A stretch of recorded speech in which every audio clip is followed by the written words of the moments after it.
दोस्तों, आज की कहानी है तुम अपने पति को धोखा देकर धंधा करती हो। कहानी अगर पसंद आए तो वीडियो को लाइक एवं सब्सक्राइब जरूर करना। आखिर मीनाक्षी ने गिड़गिड़ाते हुए बोली, छोड़ दीजिए मुझे। छोड़ दूंगा, जरूर छोड़ दूंगा, उस मोटे पिलपिले खूंखार चेहरे वाले व्यक्ति ने कहा। मेरा काम हो जाए फिर छोड़ दूंगा। वह व्यक्ति मीनाक्षी को कार में बैठाकर ले जा रहा था। जब वह सहेली के यहाँ से रात 11 बजे पार्टी से निकलकर अकेली अपने घर जाने के लिए सुनसान सड़क पर ऑटो की प्रतीक्षा कर रही थी, तभी काले शीशे वाले एक कार न जाने कब उसके पास आकर खड़ी हो गई। वह संभले तब तक कार का दरवाजा खुला और उसे खींचकर कार में बैठा लिया गया। कार अपनी गति से दौड़ रही थी। यह सब अचानक उसके साथ हुआ जब वह सहेली के यहाँ से निकली थी तो उसने अपने पति धर्मेंद्र को फोन किया था। मैं निकल रही हूँ। तब धर्मेंद्र ने कहा था, मैं आ रहा हूँ तुम्हें लेने, तुम वहीं रुकना। उसने इनकार करते हुए कहा था, नहीं धर्मेंद्र, मत आना लेने, मैं आ जाऊंगी। औरत को भी खुद पर निर्भर रहने दो, मैं ऑटो करके आ जाऊंगी। सच, अकेली औरत का रात को घर से बाहर निकलना खतरे को न्योता देना था। इस संदर्भ में कई बार वह धर्मेंद्र को कहती थी कि औरत को अकेली रहने दो, मगर आज उसके जोश की हवा निकल गई थी। उसको किडनैप कर लिया गया था। वह व्यक्ति उसके साथ क्या करेगा? वह उस व्यक्ति से गिड़गिड़ाते हुए बोली, मुझे छोड़ दीजिए, मैं आपके हाथ जोड़ती हूँ, मैं तुम्हें छोड़ दूंगा। यह बताओ तुम्हारा नाम क्या है? मीनाक्षी। पति का नाम धर्मेंद्र। क्या करता है वह? नगर निगम में लेखाधिकारी है। उस सुनसान सड़क पर क्या कर रही थी? सहेली के यहाँ पार्टी में गई थी, ऑटो का इंतजार कर रही थी। झूठ बोल रही हो। एक सभ्य औरत रात को अकेली नहीं घूमती। यदि घूमती भी है तो साथ में कोई पुरुष होता है। यह क्यों नहीं कहती कि ग्राहक ढूंढ रही थी? निश्चित ही तू वेश्यावृत्ति करती है। नहीं नहीं, मैं वेश्यावृत्ति नहीं करती, मैं सभ्य घराने की महिला हूँ। बकवास बंद कर। यदि सभ्य घराने की होती तो रात को अकेली यो सड़क पर न घूमती। तुझ जैसी सभ्य घराने की औरतें पैसों के लिए आजकल चुपचाप वेश्यावृत्ति करती हैं। उस व्यक्ति ने यह कहकर उसे वेश्या घोषित कर दिया। वह पछता रही थी कि अकेली रात को क्यों बाहर निकली। फिर भी साहस करके वह बोली, अब आपको कैसे समझाऊं? मुझे समझाने की कोई जरूरत नहीं, मैं तुझ जैसी औरतों को अच्छी तरह जानता हूँ। तुम अपने पति को धोखा देकर धंधा करती हो। पति को कह दिया, सहेली के यहाँ जा रही हूँ, आज मैं तुम्हारा ग्राहक हूँ, समझी? कहकर उसने कसकर मीनाक्षी का हाथ पकड़ लिया। अब इसके चंगुल से वह कैसे निकले, कैसे कार से बाहर निकले? उसके भीतर द्वंद्व चलने लगा। इस समय उसके पाँव पूरी तरह खुले थे, बस पाँव का ही इस्तेमाल कर सकती है। उसने चौराहे के पहले स्पीड ब्रेकर को देख उसकी जांघों के बीच जमकर लात दे मारी। खिड़की से टकराकर उसका हाथ छूट गया। तत्काल उसने दरवाजा खोला और कूद पड़ी। जिस सड़क पर वह गिरी वहां 3 से 4 लोग खड़े थे। इस तरह फिल्मी दृश्य देखकर वह हतप्रह रह गए। वह दौड़कर उसके पास आए। उसे चोट तो जरूर लगी, मगर वह सुरक्षित थी। उसमें से एक व्यक्ति बोला, उस कार वाले ने गिराया? नहीं। वह हाँफती हुई बोली, क्या खुद गिरी?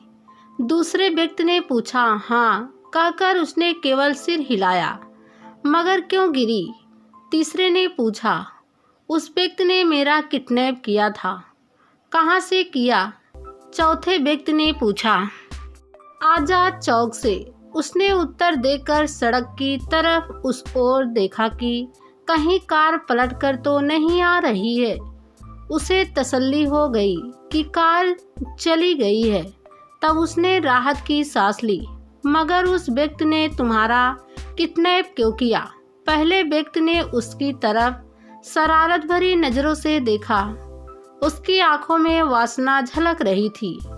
उस्ताद, यह भी कोई पूछने की बात है कि इस परी का किडनैप क्यों किया होगा? दूसरा व्यक्ति लार टपकाते हुए बोला, भला हो उस कार वाले का जो इसे यहाँ पटक गया। सड़क पर सन्नाटा था। इक्का दुक्का दौड़े वाहन सड़क पर पसरे सन्नाटे को तोड़ रहे थे।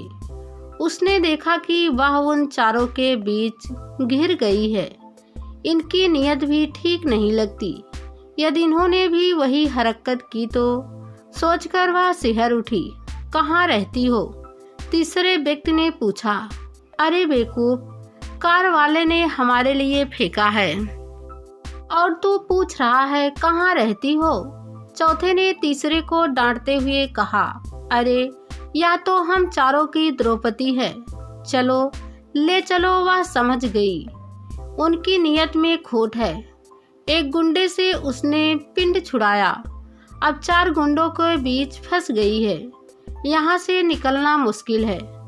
वह एक औरत है, उसे यहाँ भी बहादुरी दिखानी है। उसे इस जगह अब झांसी की रानी बनना है। इन गुंडों को सबक सिखाना है। चारों गुंडे उसे देखकर लार टपका रहे थे। मीनाक्षी असली परीक्षा की घड़ी तो अब है। यदि इनसे बच गई तो समझ लो जीत गई। गुंडों से लड़ना पड़ेगा। इन्होंने औरत को अबला समझ रखा है। अब बन जा सबला। वे चारों गुंडे कुछ करे इसके पहले ही वह बोली, खबरदार जो मुझे हाथ लगाया। हम तुझे हाथ कहाँ लगाएंगे? हम तो 4 पांडव हैं। तू तो खुद हमें संप्रण करेगी। वह व्यक्ति आगे बढ़ा तो वह पीछे हटी और उसने रास्ते की धूल उठाकर उसकी आंखों में फेंकी और भाग ली। वे चारों उसके पीछे पीछे थे। वह हाँफती हुई दौड़ रही थी। उसमें गजब की ताकत आ गई थी। अगर आदमी में हौसला है तो सब कुछ पा सकता है। मीनाक्षी ने देखा सामने से एक ऑटो आ रहा है। उसे हाथ से रोकती हुई बोली, भैया रुको।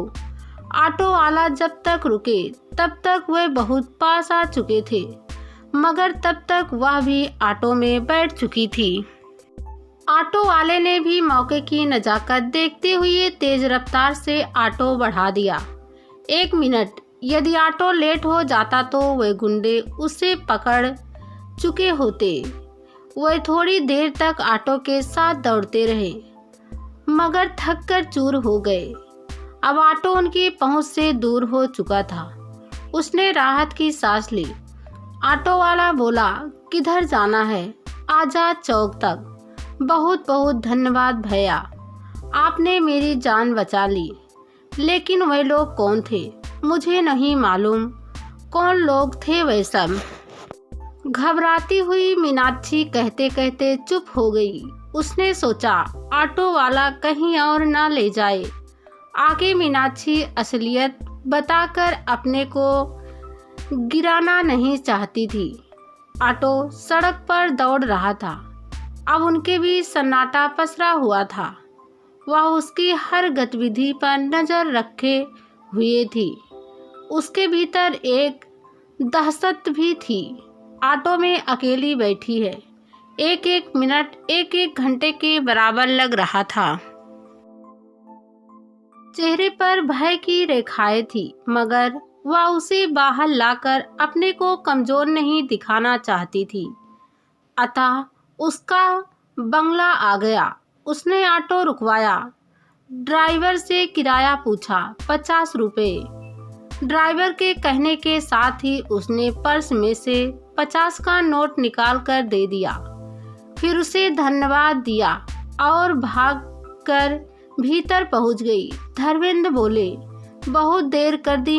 हाँ धर्मेंद्र, आज गुंडों के बीच मैं बुरी तरह से फंस गई थी, मगर उनका सामना किया, लेकिन मैं हारी नहीं।